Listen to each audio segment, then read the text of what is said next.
Today on Animal Fact Files, we're talking about sarcastic fringeheads. Sarcastic fringeheads are fish commonly found living in temperate coastal waters along the shores of California and Mexico. Generally, they are found in water between 10 and 240 feet deep, meaning they don't usually have to deal with waves that break on the surface of the water. Not that these guys visit the surface. Sarcastic fringeheads spend most of their time in dens along the ocean floor. These dens may be made out of clam and snail shells, burrows made by crustaceans and clams, and even human refuse, such as empty bottles. In some areas where bottles litter the bottom of the ocean, each bottle may house a sarcastic fringehead.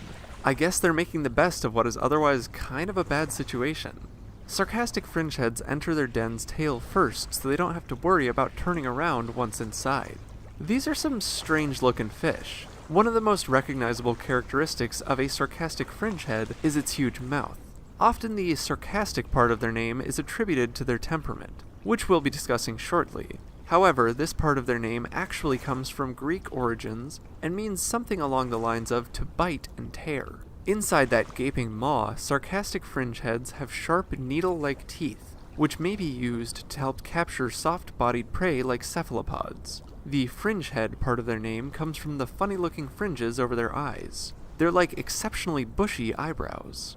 Like the wolffish we talked about previously, sarcastic fringeheads have slender, slightly compressed bodies, but the sarcastic fringehead's mouth is far larger. Male sarcastic fringeheads have bigger mouths than females, and the males will fight each other using their open jaws. Be it over territory or ladies, sarcastic fringehead males will slam their mouths together, like they're having the most aggressive makeout session ever. The winners of these matches get the best dens and have the chance to mate.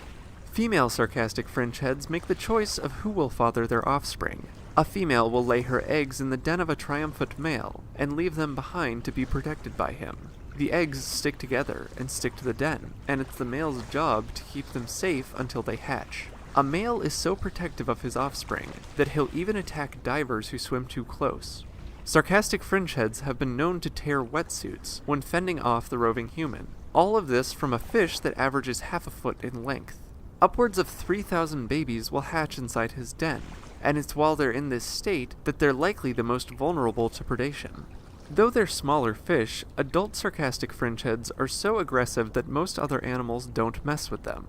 Heck, even anglers, who are willing to take a freaking tigerfish, don't like to mess with sarcastic fringeheads due to their intense teeth and strange mouths. Some scientists speculate that the sarcastic fringehead's large mouth may inhibit feeding. I mean, it does seem like it could get in the way. However, these fish are often considered omnivores and opportunistic feeders. Sarcastic fringeheads don't swim for long periods of time. Instead of venturing from their homes and hunting down prey, they rely more on prey to pass by them while staying in their cozy home.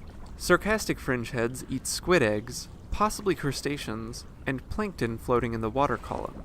Other fish related to sarcastic fringeheads may use suction to catch prey, but the sarcastic fringehead's large mouth prohibits this. In the wild, a sarcastic fringehead may live to be 6 years old.